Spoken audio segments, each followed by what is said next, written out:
शुभ सवेर, सत श्री अकाल, सादर नमस्ते, मिठियां यादां, बहुत बहुत प्यार। ਪਿਆਰੇ ਬੱਚੋ, ਜੀ ਹਾਂ, ਇਹ ਸਾਰੀਆਂ ਸ਼ੁਭ ਇੱਛਾਵਾਂ ਅਸੀਂ ਸਾਡੇ ਆਪਣਿਆਂ ਭਾਵ ਨਿੱਜੀ ਰਿਸ਼ਤਿਆਂ ਦੇ ਲਈ ਪ੍ਰਗਟ ਕਰਦੇ ਹਾਂ, ਬੋਲ ਕੇ ਤੇ ਲਿਖ ਕੇ। ਅਸਲ ਵਿੱਚ ਲਿਖੀ ਹੋਈ ਗੱਲ ਬਹੁਤ ਮਹੱਤਵਪੂਰਨ ਹੁੰਦੀ ਹੈ। ਜੇ ਕੋਈ ਸਾਡੀ ਕਿਸੇ ਦਲੀਲ ਤੇ ਯਕੀਨ ਨਾ ਕਰੇ ਤਾਂ ਅਸੀਂ ਝੱਟ ਕਹਿੰਦੇ ਹਾਂ, ਲਿਖ ਲੈ ਜਾਂ ਲਿਖਵਾ ਲੈ, ਇੱਦਾਂ ਹੀ ਹੋਵੇਗਾ। ਸਾਡਾ ਅੱਜ ਦਾ ਵਿਸ਼ਾ ਹੈ ਨਿੱਜੀ ਪੱਤਰ।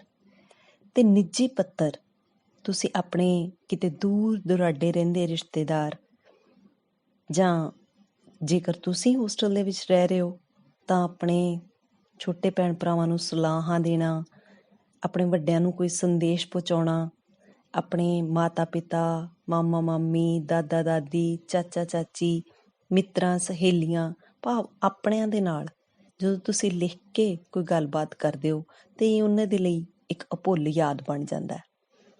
ਅਤੇ ਇਹ ਪੱਤਰ ਲਿਖਣਾ ਇੱਕ ਬਹੁਤ ਹੀ ਕਲਾਕਾਰੀ ਦਾ ਕੰਮ ਹੈ।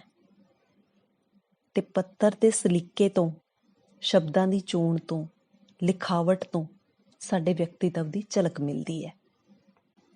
ਅਤੇ ਨਾਲ ਦੀ ਨਾਲ ਸਾਡਾ ਉਸ ਰਿਸ਼ਤੇ ਦੇ ਨਾਲ ਨਿੱਘ ਦਾ ਪ੍ਰਗਟਾਵਾ ਵੀ ਹੁੰਦਾ ਹੈ। ਜੋ ਸਨੇਹ, ਪਿਆਰ ਅਤੇ ਮੋਹ ਚਿੱਠੀ ਦੇ ਸ਼ਬਦਾਂ ਦੇ ਵਿੱਚ ਸੀ, ਉਹ ਵਟਸਐਪ ਦੇ ਸਟੇਟਸ, ਇੰਸਟਾ ਦੀ ਸਟੋਰੀ ਅਤੇ ਫੇਸਬੁੱਕ ਦੀ ਪੋਸਟ ਦੇ ਵਿੱਚੋਂ ਮਿਸਿੰਗ ਹੈ।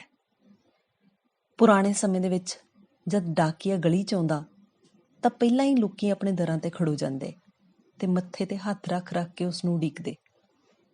ਜਿੱਥੇ ਇੱਕ ਪਾਸਿਓਂ ਫਟਿਆ ਪੋਸਟ ਕਾਰਡ ਮੌਤ ਦੀ ਖਬਰ ਬਿਨਾਂ ਪੜ੍ਹੇ ਹੀ ਦੱਸ ਦਿੰਦਾ ਸੀ, ਉੱਥੇ ਹਲਦੀ ਦੀਆਂ ਛਿੱਟਾਂ ਵਾਲਾ ਪੋਸਟ ਕਾਰਡ ਰਿਸ਼ਤੇਦਾਰੀ 'ਚ ਆਏ ਵਿਆਹ ਦੇ ਚਾਵਾਂ ਦੇ ਨਾਲ ਚਿਹਰਿਆਂ ਦੀ ਨੁਹਾਰ ਚਮਕਾ ਜਾਂਦਾ। ਸੋ ਅੱਜ ਵੀ ਅਸੀਂ ਆਪਣੇ ਮਨ ਦੇ ਭਾਵਾਂ ਦਾ ਪ੍ਰਗਟਾ ਲਿਖ ਕੇ ਕਰਨ ਦਾ ਸਾਧਨ ਪੱਤਰ, ਚਿੱਠੀ, ਖਤਾਂ ਦੇ ਰਾਹੀਂ ਹੀ ਕਰਦੇ ਹਾਂ ਅਤੇ ਇਸ ਨੂੰ ਹੀ ਢੁਕਵਾਂ ਸਮਝਦੇ ਹਾਂ। ਨਿੱਜੀ ਪੱਤਰ ਅੰਤਰਦੇਸ਼ੀ ਨੀਲੇ ਲਿਫਾਫੇ, ਪੋਸਟ ਕਾਰਡ ਆਦਿ ਲਿਖਿਆ ਜਾਂਦਾ ਹੈ, ਜਾਂ ਕਾਗਜ਼ 'ਤੇ ਲਿਖ ਕੇ ਮੋਹਰ ਵਾਲੇ ਲਿਫਾਫੇ ਦੇ ਵਿੱਚ ਪਾ ਕੇ ਪੋਸਟ ਬਾਕਸ ਦੇ ਵਿੱਚ ਪਾ ਦਿੱਤਾ ਜਾਂਦਾ ਹੈ, ਜਿਸ ਦੇ ਬਾਹਰ ਲਿਖੇ ਪਤੇ ਨੂੰ ਪੜ੍ਹ ਕੇ ਡਾਕ ਵਿਭਾਗ ਇਸ ਨੂੰ ਥਾਂ ਥਾਈਂ ਪਹੁੰਚਾ ਦਿੰਦਾ ਹੈ। ਅੱਜ ਦੀ ਜਮਾਤ ਦੇ ਵਿੱਚ ਅਸੀਂ ਨਿੱਜੀ ਪੱਤਰ ਦਾ ਖਾਕਾ ਭਾਵ ਪੈਟਰਨ ਸਿੱਖਾਂਗੇ। ਅਤੇ ਸਭ ਤੋਂ ਪਹਿਲਾਂ ਸੱਜੇ ਹੱਥ ਅਸੀਂ ਆਪਣਾ ਪਤਾ ਲਿਖਣਾ ਹੁੰਦਾ ਹੈ, ਭਾਵ ਸੈਂਡਰਜ਼ ਐਡਰੈਸ। ਪਰ ਬੋਰਡ ਦੀਆਂ ਜਮਾਤਾਂ ਦੇ ਵਿੱਚ ਸਾਨੂੰ ਆਪਣੀ ਪਛਾਣ ਗੁਪਤ ਰੱਖਣੀ ਪੈਂਦੀ ਹੈ, ਇਸ ਲਈ ਅਸੀਂ ਸਭ ਤੋਂ ਪਹਿਲਾਂ ਸੱਜੇ ਹੱਥ ਪ੍ਰੀਖਿਆ ਭਵਨ ਲਿਖਣ ਤੋਂ ਬਾਅਦ ਕੌਮਾ ਪਾਵਾਂਗੇ। ਅਗਲੀ ਸਤਰ ਵਿੱਚ ਪ੍ਰੀਖਿਆ ਭਵਨ ਦੇ ਹੇਠਲੀ ਲਾਈਨ ਵਿੱਚ ਡੈਸ਼ ਡੈਸ਼ ਸ਼ਹਿਰ ਅਤੇ ਸ਼ਹਿਰ ਤੋਂ ਬਾਅਦ ਡੰਡੀ ਦਾ ਅੰਕ ਚਿੰਨ੍ਹਿਤ ਕਰਾਂਗੇ। ਉਸ ਤੋਂ ਹੇਠਲੀ ਸਤਰ ਵਿੱਚ ਅਸੀਂ ਮਿਤੀ ਲਿਖਣੀ ਹੈ। ਮਿਤੀ ਵਿੱਚ ਪਹਿਲਾਂ ਦਿਨ ਦਾ ਅੰਕ ਅਤੇ ਫਿਰ ਮਹੀਨਾ ਲਿਖਣ ਤੋਂ ਬਾਅਦ ਕੌਮਾ ਪਾ ਕੇ ਅਸੀਂ ਸਾਲ ਲਿਖਾਂਗੇ। ਹੁਣ ਖੱਬੇ ਹੱਥ ਅਸੀਂ ਸੰਬੋਧਨ ਕਰਾਂਗੇ, ਜਿਸ ਨੂੰ ਵੀ ਅਸੀਂ ਪੱਤਰ ਲਿਖ ਰਹੇ ਹਾਂ। ਆਪ ਤੋਂ ਵੱਡਿਆਂ ਦੇ ਲਈ ਸਤਿਕਾਰਯੋਗ ਸ਼ਬਦਾਂ ਦਾ ਪ੍ਰਯੋਗ ਕਰਾਂਗੇ ਅਤੇ ਆਪ ਤੋਂ ਛੋਟੇ ਲਈ ਪਿਆਰੇ, ਅਤੇ ਫਿਰ ਉਸ ਤੋਂ ਬਾਅਦ ਰਿਸ਼ਤੇ ਦਾ ਨਾਮ ਲਿਖਣ ਦੀ ਥਾਂ ਅਸੀਂ ਉਸ ਵਿਅਕਤੀ ਦਾ ਆਪਣਾ ਨਾਮ ਵੀ ਲਿਖ ਸਕਦੇ ਹਾਂ ਅਤੇ ਇਸ ਤੋਂ ਬਾਅਦ ਕੌਮਾ ਪਾਵਾਂਗੇ।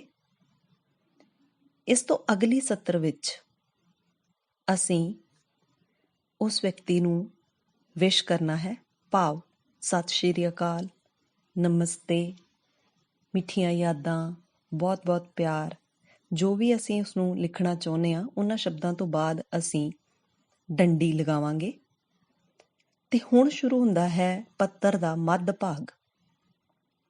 ਅਗਲੀ ਸਤਰ ਵਿੱਚ ਅਸੀਂ ਮੱਧ ਭਾਗ ਦੀ ਉਸਾਰੀ ਇਸ ਤਰੀਕੇ ਦੇ ਨਾਲ ਕਰਾਂਗੇ ਕਿ ਪਹਿਲੀ ਸਤਰ ਵਿੱਚ ਲਿਖਾਂਗੇ, ਮੈਂ ਠੀਕ ਠਾਕ ਹਾਂ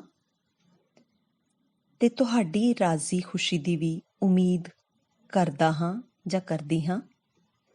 ਅਤੇ ਇਸ ਤਰ੍ਹਾਂ ਮੱਧ ਭਾਗ ਦੇ ਵਿੱਚ ਅਸੀਂ 2 ਜਾਂ 3 ਪੈਰੇ ਲਿਖ ਕੇ ਉਸ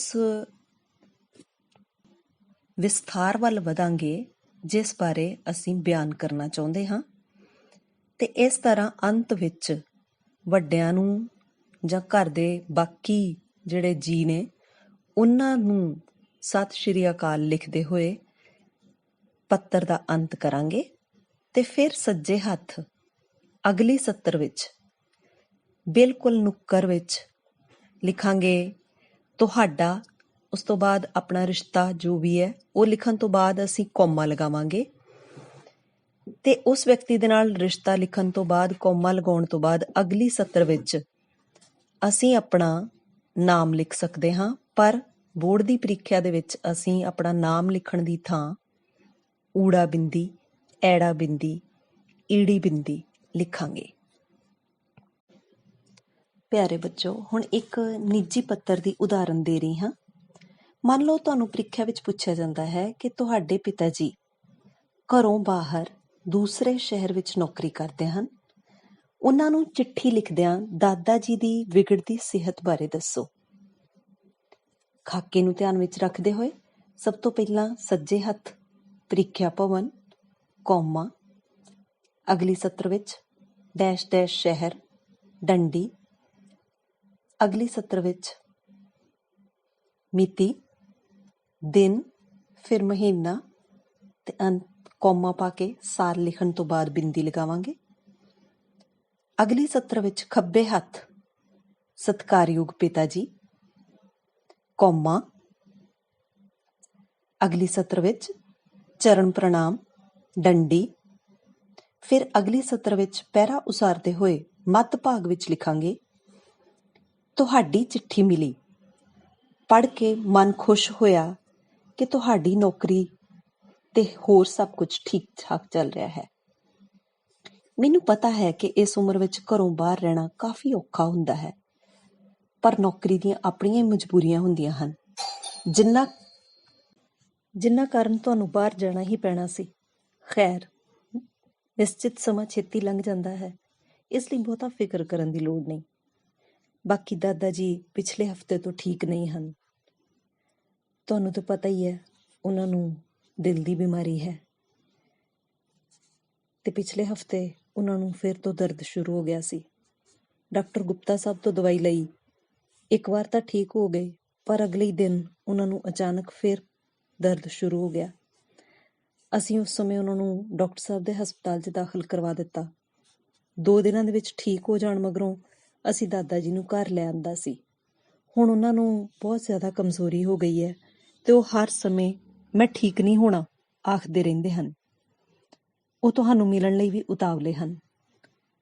ਭਾਵੇਂ ਇਹ ਸਾਰੀਆਂ ਗੱਲਾਂ ਹੁਣ ਵਧੇਰੇ ਫਿਕਰ ਵਾਲੀਆਂ ਨਹੀਂ, ਪਰ ਅਸੀਂ ਸਾਰੇ ਸੋਚਦੇ ਹਾਂ ਕਿ ਤੁਸੀਂ ਜਿੰਨੀ ਛੇਤੀ ਸੰਭਵ ਹੋ ਸਕੇ ਘਰ ਆ ਕੇ ਦਾਦਾ ਜੀ ਨੂੰ ਮਿਲ ਜਾਓ। ਇਸ ਨਾਲ ਉਹਨਾਂ ਦੇ ਮਨ ਨੂੰ ਕੁਝ ਧਰਵਾਸ ਜ਼ਰੂਰ ਮਿਲੇਗਾ। ਬਾਕੀ ਘਰ ਪਰਿਵਾਰ ਤੇ ਆਲੇ ਦੁਆਲੇ ਵੀ ਸਭ ਠੀਕ ਹੈ। ਵਧੇਰੇ ਫਿਕਰ ਕਰਨ ਦੀ ਜ਼ਰੂਰਤ ਨਹੀਂ ਹੈ। ਆਪਣਾ ਖਿਆਲ ਰੱਖਣਾ। ਤੁਹਾਡੀ ਉਡੀਕ ਵਿੱਚ ਤੁਹਾਡਾ ਸਪੁੱਤਰ, ਕੌਮਾ, ਊੜਾ ਬਿੰਦੀ, ਐੜਾ ਬਿੰਦੀ, ਈੜੀ ਬਿੰਦੀ। ਤੁਹਾਡਾ ਪੁੱਤਰ ਔਰ ਊੜਾ ਐੜਾ ਈੜੀ ਅਸੀਂ ਅਗਲੀ ਸਤਰ ਵਿੱਚ ਸੱਜੇ ਹੱਥ ਹੀ ਲਿਖਣਾ ਹੈ। ਸੋ ਬੱਚਿਓ, ਇਸ ਤਰ੍ਹਾਂ ਤੁਸੀਂ ਜਾਣ ਗਏ ਹੋ ਕਿ ਆਪਣੇ ਤੋਂ ਵੱਡਿਆਂ ਨੂੰ ਕਿਸ ਤਰੀਕੇ ਦੇ ਨਾਲ ਅਸੀਂ ਸਤਿਕਾਰਯੋਗ ਭਾਵਾਂ ਦੇ ਨਾਲ ਪੱਤਰ ਲਿਖਦੇ ਹਾਂ। ਤੇ ਇਸੇ ਤਰ੍ਹਾਂ ਹੀ ਤੁਸੀਂ ਹੋਰ ਪੱਤਰ ਲਿਖਣ ਦਾ ਅਭਿਆਸ ਵੀ ਕਰਨਾ ਹੈ। ਤੇ ਜਿਵੇਂ ਜਿਵੇਂ ਤੁਸੀਂ ਇਹ ਅਭਿਆਸ ਕਰੋਗੇ ਤੁਸੀਂ ਹੋਰ ਜ਼ਿਆਦਾ ਇਸ ਦੇ ਵਿੱਚ ਨਿਪੁੰਨ ਹੁੰਦੇ ਜਾਓਗੇ। ਤੇ ਇਸ ਤਰ੍ਹਾਂ ਹੁਣ ਤੁਸੀਂ ਜਾਣ ਗਏ ਹੋ ਕਿ ਸਾਡੇ ਜਿਹੜੇ ਲਰਨਿੰਗ ਆਊਟਕਮਸ ਹਨ, ਨਿੱਜੀ ਪੱਤਰ ਕੀ ਹਨ, ਇਹ ਤੁਸੀਂ ਜਾਣ ਚੁੱਕੇ ਹੋ। ਨਿੱਜੀ ਪੱਤਰ ਦਾ ਸਹੀ ਫਾਰਮੈਟ ਲਿਖ ਸਕਦੇ ਹੋ। ਤੇ ਹੁਣ ਉਮੀਦ ਕਰਦੀ ਹਾਂ ਕਿ ਭਵਿੱਖ ਦੇ ਵਿੱਚ ਤੁਸੀਂ ਕਿਸੇ ਵੀ ਸਾਖ ਸੰਬੰਧੀ ਦੇ ਨਾਲ ਪੱਤਰ ਵਿਹਾਰ ਕਰ ਸਕੋਗੇ ਔਰ ਇਸ ਦੇ ਨਾਲ ਨਾਲ ਇਸ ਦਾ ਅਭਿਆਸ ਵੀ ਜਾਰੀ ਰੱਖੋਗੇ। ਧੰਨਵਾਦ।